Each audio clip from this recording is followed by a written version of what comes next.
Hey guys, Legendary Grimlock here, and I told y'all, what did I tell y'all?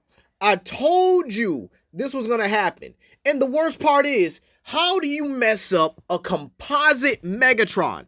They literally had G1, IDW, Transformers Prime. They had so much of Megatron in there, minus the Unicron trilogy, but that would be a one shot anyway if it was in there. But again, how do you mess up a composite Megatron? But you know what? Oh my gosh, I'm pissed because how do you mess that up so badly? But you know what? Let's talk about everything here. Let's really just talk about it. So Frieza had everything he should have. And like I said in my previous video about why this fight is pretty much disappointing, they gave him Black Frieza still. And I told y'all, I knew this was going to happen. But again, we don't know about this form at all. We really don't know nothing except that it just looks cool and it makes Frieza black. That like he's invited to all the cookouts, you know what I'm saying? But again, the speed feat and the speed calcs, again, they scaled him to the shockwaves of Goku and Beerus's class, which again, it really wasn't needed with him fighting Dispo, who is massively faster than light to immeasurable because he's moving in the world of void and he's the fastest one there. They literally could have scaled Frieza to Dispo just based off that. But again, why the black form here? Like, it only has so little feats here. And then they said he one-shot Goku and Vegeta when they were at their peaks. No, they're not at their peaks. You could probably say here they are, but again, they're not at their peaks here. Goku had just figured out how to get Ultra Instinct, Omen, or Sign, right? To just use with emotions. So, sorry, he could use this form with emotions, I mean. And Ultra Ego Vegeta has not mastered his form yet. He's still struggling to use this form to its full potential, to the point where he can take damage without overloading himself here. And keep in mind, they just got done fighting Gas and just getting a beatdown. Like, they just got a beatdown and had just recovered. But not enough to where they should be able to fight against Frieza. So, of course, Frieza was going to blitz and one-shot them. Yes, I do think Black Frieza is stronger. But again, the context matters here. These guys were not at full strength. And these are still forms that are relatively new or upgraded just for them. Yes, they can use them a bit better. I mean, Vegeta's still, still relatively new to his form here. But the sheer fact that they were still damaged in a way, or at least not fully recovered or fully rested from their fight with Gas, and they were caught completely off guard with Frieza just having his power up. Yes, the feat is incredible, and the feat is amazing because it's actually a blitz in one shot by somebody in Dragon Ball, but overall, this form is still new. What if Frieza actually does have, like I said earlier, a hidden ability? What if this form has stamina issues? But again, Frieza had everything he should have. I just don't agree with him having the black form because it's still relatively new and it just doesn't have enough feats to really suggest that, yeah, he can fight against someone like Megatron. Now, let's cover the feats they showed for Megatron, right? They said his strength was comparable to Optimus Prime, who could throw oil tankers. That is the lowest feat y'all could have ever showed for that. And you guys have IDW feats in here? You guys said, oh, he was able to beat Nova Prime, and with the help of Optimus Prime, right, he was able to beat Regenesis Shockwave. They put Regenesis Shockwave at Universal, and they put Nova Prime at Universal. What the? I don't understand how y'all had the comic. Y'all, what did y'all even use? Who did this research? This was foul. And then they got the nerve to be like, oh, well, Shockwave was just going to destroy that one universe. Did y'all not read the story? Like, Dark Cybertron? Did y'all not even read the prelude to it where Shockwave had so... Oh my gosh. It was absolutely just... It was purposeful. You can tell here. Now, let's correct this, right? How strong is Optimus Prime? How strong is Optimus Prime really? And in considering they said the right thing here, that he is comparable to Optimus here. Megatron is comparable to Optimus. We could also use Nova Prime scaling, scale Prime over that, and thus we scale Megatron over that. Let's talk about it, right? So Optimus Prime was able to beat Nova Prime, who had the power of the Dead Universe and the Heart of Darkness. Keep in mind that Nova Prime, just with no Heart of Darkness, can merge all of creation. That's the entirety of the Transformers multiverse, or Omniverse, including their concepts within them. Keep in mind that Nova Prime, when Optimus Prime fought him, had the power of the Dead Universe, which is a building block universe for any, I guess you could say almost any multiverse, because again, the Transformers multiverse consists of multiple universes, with those universes having splintered timelines attached to them. So essentially, one universe is a multiverse. Keep in mind that the Heart of Darkness, as well as you guys just saw earlier, has no limits. And it's literally a counter to the Matrix. The same Matrix that is equal to the Starsaber, which could one-shot the Infinite Transformers multiverse. And again, Optimus Prime beat a being that had double that power-up. Or beat Nova Prime when he had double that power-up, right? Right? Oh, wait.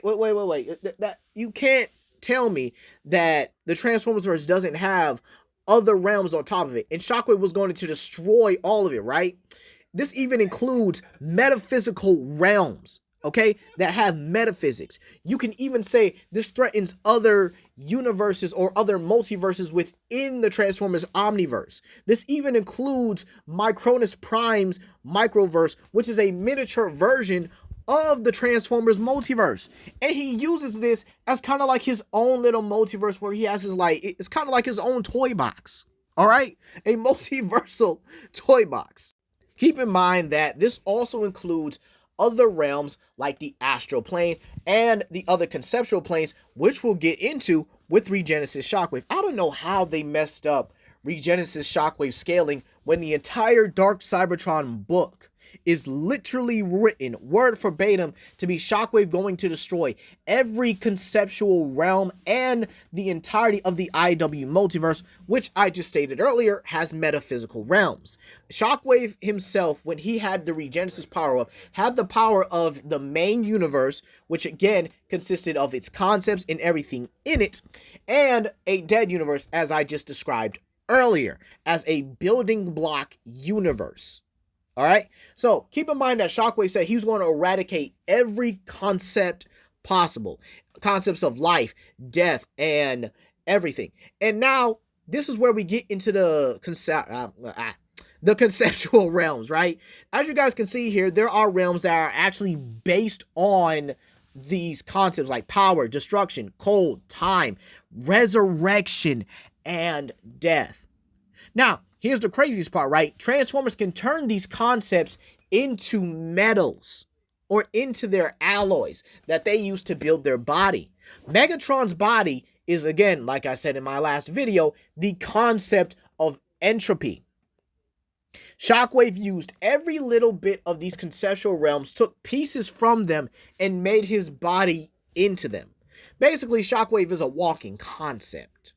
And Regenesis Shockwave is way, way stronger than that. And again, we have characters that scale over that. And the sheer fact that y'all said Megatron was able to fight him and y'all still did the wrong scaling is absolutely absurd. Do I have a problem with Frieza beating Megatron? No, but they should have just kept it with G1. Why are we using feats that... What? We're using the lowest end possible feats for Megatron. They did that intentionally, and you can tell here. They only capped half of Megatron's stuff at Universal and didn't even give the proper scaling for half the characters here. Keep in mind that Shockwave gave Megatron his Ore 13 body, which is literally entropy itself. They also had Megatron with the Decepticon feat. And I already told y'all, this feat right here was already in the nail in the coffin, if you will, for the scaling for Megatron. All right. And again, I'm only using IDW because they were using IDW feats within there. They even had Megatron, trapping Tarn in his panic bubble with antimatter. Are you serious? And you guys still messed up the scaling. Absolutely ridiculous here. But again, he was able to fight and injure the Decepticon or Devoid. Devoid is confirmed to be a living evil universe. All right? Who is immune to the effects of the Heart of Darkness. Now you might say, didn't Nova Prime, possess him at that time? Yes, but you have to remember, Nova Prime didn't have a connection to the dead universe at this time, and he didn't have the Heart of Darkness. Galvatron did at this time. And with the power of Devoid or, the Decepticon God here, he was immune to the heart of darkness, meaning he had a power beyond the Matrix of leadership, which could one-shot the Transformers multiverse. And Megatron was not only able to go toe-to-toe with this guy, he was not only able to tear parts of his body off with his weapons and his utility, he was able to full-on injure him while also fighting off mind control. Are you kidding me, Death Battle? Are you guys serious? Oh, let's get into another one, right? Let's talk about Megatron's feats. You guys actually see here where it says he's able to slaughter hordes of Autobots' armies. So let's take that feat and let's dial it up to 11. So, have you guys ever heard of the Wreckers? One of the second most dangerous Autobot team of all time. One of the most ruthless teams. Well, that depends how you look at it. Some of these guys are I guess you would say a bit mild-mannered than the others. But the Wreckers are still one of the most overpowered Autobot teams, and Megatron will scale above them. Keep in mind, RC, one of the most underrated characters of all time, is capable of consistently battling against Galvatron one-on-one. And she's not one of the weaker Autobots, but again, she's not anywhere near some of the Wreckers like Impact or Roadbuster, who have been able to go toe-to-toe and hold their ground against someone like Thunderwing. Someone who took the full strength of Optimus Prime post-Matrix boost to actually take down. Keep in mind, Thunderwing is capable of fighting against Trypticon, Omega Supreme, Optimus Prime without the Matrix, and Megatron all at the same time. And they're still capable of taking attacks from someone that could destroy the entirety of the Transformers multiverse. Now, let's also talk about the Maximals, because again, Megatron could easily scale above them, considering they also use Transformers, the Kingdom trilogy. I can't believe they even used that. They actually used that to lowball Megatron's fusion cannon. That is crazy. But anyway, Megatron should scale above characters like Shockrack, who was going to rewrite the entirety of the Beast Wars timeline. Keep in mind that this will also scale the Maximals to Hytherian, because it's confirmed by Vector Prime, right, that the Maximals were tasked with capturing Hytherian, and they fought him through the multiverse. Hytherian is an entity that can literally eat time itself. Yes, he's a simple animal, but again, he is a very powerful animal, able to eat time itself. But let's go over how they scaled Megatron's durability. Megatron would scale to a blast that was able to move the planet Cybertron out the orbit of Earth. Or maybe it was one of Cybertron's moons. I guess I gotta rewatch it, right? Now, keep in mind that this is the lowest showing they could have gave Megatron here. Megatron has taken blows from Metroplex and have been just fine. The same Metroplex that could put paws on the strongest Titans like Trypticon and a few others like Iaconis. Then you have the sheer fact that they could have just scaled Optimus Prime's AP properly. Optimus Prime can punch through characters like Monstructor, a combiner that can manhandle Omega Supreme. And again, Megatron is also a better fighter than Optimus. This is something consistent. It's been pretty consistent here. Let's not forget how he's able to take blows from Devastator, who could one-shot Galvatron. And again, his durability would be higher because his body is literally made out of a concept. His body is Ore 13, for crying out loud. Literally made out of a concept that was a threat to Micronus' multiverse for a time. And yet again, Death Battle chose to mess this up. You guys have to understand that this has been a pattern for a while, giving people, prep that they shouldn't have. Again, Darth Vader versus Obito, saying characters are more powerful than the other, but they still wouldn't be able to win because of what other characters did with their powers. Phoenix versus Raven, or how some characters have literally a failsafe to prevent them from dying, but yet they die anyway. Ben 10 versus Green Lantern. Oh, but let's go over the biggest part that pissed me off. Megatron's fusion cannon was calced at city level and was calced at Mach 4,217. What? The same thing that one-shot Ultra Magnus and actually blitzed him and the Wreckers before they could react. That was supposed to be Mach speeds? Ultra Magnus has literally been able to fly out the black sphere and been able to react to Decepticons and Seekers who can fly around the black sphere easily. The black sphere is literally a star system engulfed or at least around a black hole. And they were fighting at the center of it, meaning that they would have faster than light to immeasurable speed reactions. They would have to be faster than light because light can't escape a black hole. And yet Megatron's fusion cannon is able to blitz in one shot these kind of characters. And again, that's a low ball for Ultra Magnus.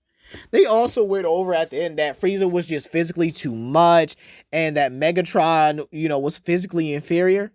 Are you guys kidding me? This has to be one of the funniest, if not one of the most downright disgusting death battles I have ever had to watch. Y'all give characters things they don't need. But wait. You might say, oh, but Frieza's notably faster, right? Yeah, I'll give him that. But that doesn't mean Megatron is a slouch. Have you guys ever heard of Zero Space, where all of time and nothing actually collide into one singularity? So basically, there is time, and then there's no time in this dimension as well. So this means that characters like, and guess what? Characters like Hot Rod, the Dinobots, and Optimus were able to move in this freely, right? So Megatron should scale to this, right? Now again, yes, I do think Frieza has the raw speed advantage. I do think Frieza is faster than him in raw speed, but at combat speed, Megatron is far better. He far exceeds Frieza because he's an actual trained fighter. Frieza really doesn't train all like that unless he really has to. He's a good fighter, but he's not even in the same league as characters like Goku, Vegeta, Gohan, Piccolo, and even to a degree, 17. They're all much more proficient in hand-to-hand combat than Frieza is. So overall, what do I think of this death battle? It was disgusting. It was one of the top 3, because their recent ones have just been trash. Darth Vader versus Obito, trash. Phoenix versus Raven was hot garbage on both sides. Like, they did both of them wrong. And then you have this one where I knew it was going to happen. And I told y'all it was going to happen. They're going to lowball Megatron and only use a couple showings from the IDW comics to probably justify him being like a universal threat. And I'm quoting it, by the way, a universal threat. But again, they're not really going to give him that same kind of treatment. They're going to give Frieza. Again, if we really wanted to keep it at a consistent level for both of them, complex multiversal for both. They both would have been even. Frieza definitely takes out G1. He definitely takes out Transformers Prime Megatron as well, who has around, I would definitely say around maybe multiversal, if I'm being generous, especially with the whole aligned continuity thing being a whole cluster, being a whole mess. Sorry, I'm not gonna cuss, but just being a whole mess altogether. But overall, yeah, worst death battle I've seen in my entirety career as a YouTuber. I just, absolutely ridiculous. But hey, that's going to be all for today. You guys, please comment, like, and subscribe, and share it with your friends. Thanks for listening to this rant, and I hope you guys have a blessed day. Peace.